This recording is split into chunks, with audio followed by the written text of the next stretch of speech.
compenser l'impact négatif des éoliennes sur la biodiversité, les développeurs doivent mettre en place des mesures de restauration et de protection des milieux naturels et des espèces concernées.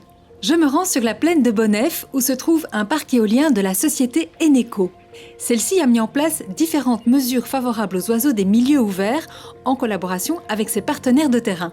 Augustin Rommelard, responsable de la biodiversité, m'explique en quoi consistent ces aménagements.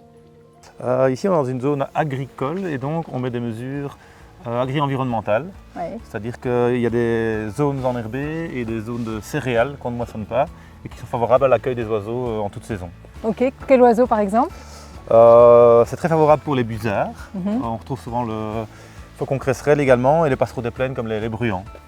Pour réaliser le suivi de ces mesures et évaluer leur impact sur la faune sauvage, Eneco travaille également avec l'association Faune et Biotope.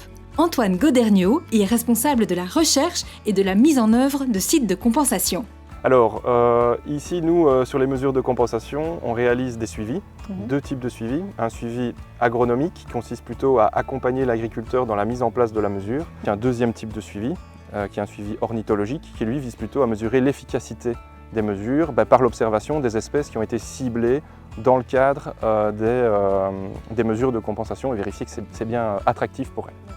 Parmi les espèces ciblées sur le site de Bonnef, on trouve les busards, mais aussi le bruant proyer, petit passereau qui est en forte régression en Wallonie.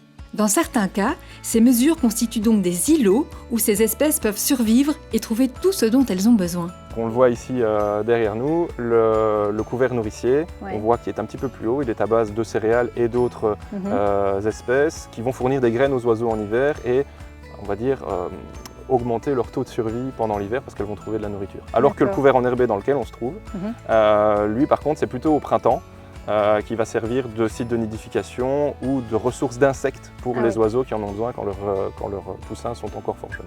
La mise en place de ces mesures repose sur la collaboration d'agriculteurs locaux. À Bonnef, Nicolas Spirlet a mis certaines de ses parcelles à la disposition d'Eneco. Quelle satisfaction tu tires toi de ce partenariat? Disons que nous, c'est un petit peu un clin d'œil qu'on fait à la nature, tout en se diversifiant. Donc beaucoup d'agriculteurs aiment beaucoup la nature et voir tous ces oiseaux plutôt rares dans nos régions pouvoir revenir dans le coin, des oiseaux qui avaient un petit peu disparu ou autres, ça nous fait plaisir de participer à ce projet, quoi. Au terme de cette balade, je réalise à quel point l'implication et la collaboration de l'ensemble des acteurs de terrain est essentielle à la réussite de ces mesures de compensation.